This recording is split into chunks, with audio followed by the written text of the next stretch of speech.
country has moved to another level. Firstly, we wish to assure the nation that His Excellency, the President of the Republic of Zimbabwe,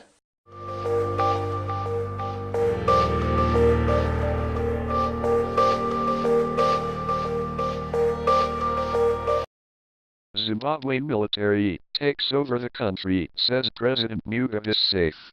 ADDIS ABABA, Ethiopia. Zimbabwe's military took control of this southern African country and its leader President Robert Mugabe in the early hours Wednesday morning with a televised announcement saying it was not a military takeover.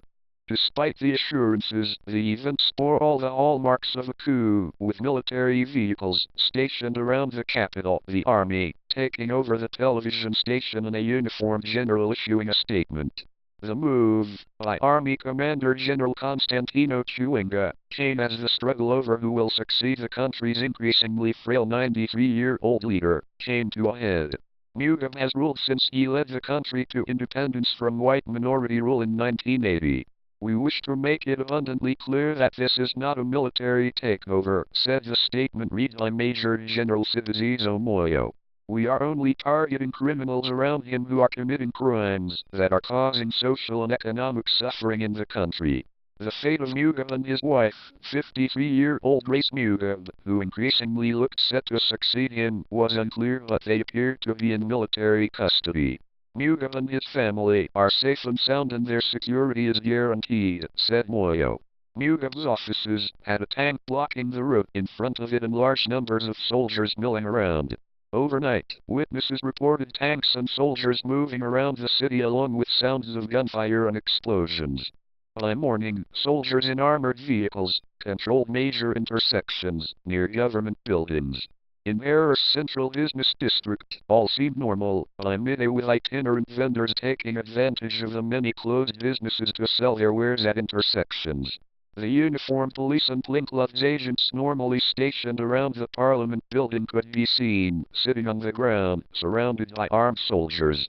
Local media reported that several members of the ZANU-PF ruling party have been detained by the military, including cabinet ministers. The party's Twitter account, which had been silent for more than a month, exploded in a string of tweets maintaining that there was no coup going on but just the army rescuing the nation from having its constitution undermined. Zimbabwe is open for business. There was no coup, but a bloodless peaceful transition, said one tweet, while another noted an elderly man who had been taken advantage of by his wife being detained, an apparent reference to Mugabe. Political analyst Mike Mavura said it was important for the military to say this was not a coup for reasons of international legitimacy. We are not in the 1960s and 1970s anymore, when coups in Africa were left, right and center. I think they are trying very hard to appear progressive, he said. However, of interest to democracy, the elections scheduled for next year, will they take place? Zimbabwe's political crisis reached a boiling point last week with the dismissal of Vice President Emmerson Mnangagwa, clearing the way for Mugabe's wife, also Vice President, to succeed him.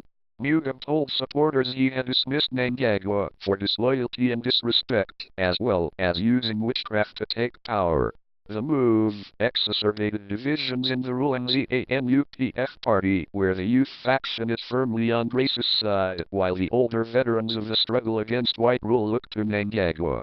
At one point last month, Grace even warned that supporters of Mnangagwa were planning a coup.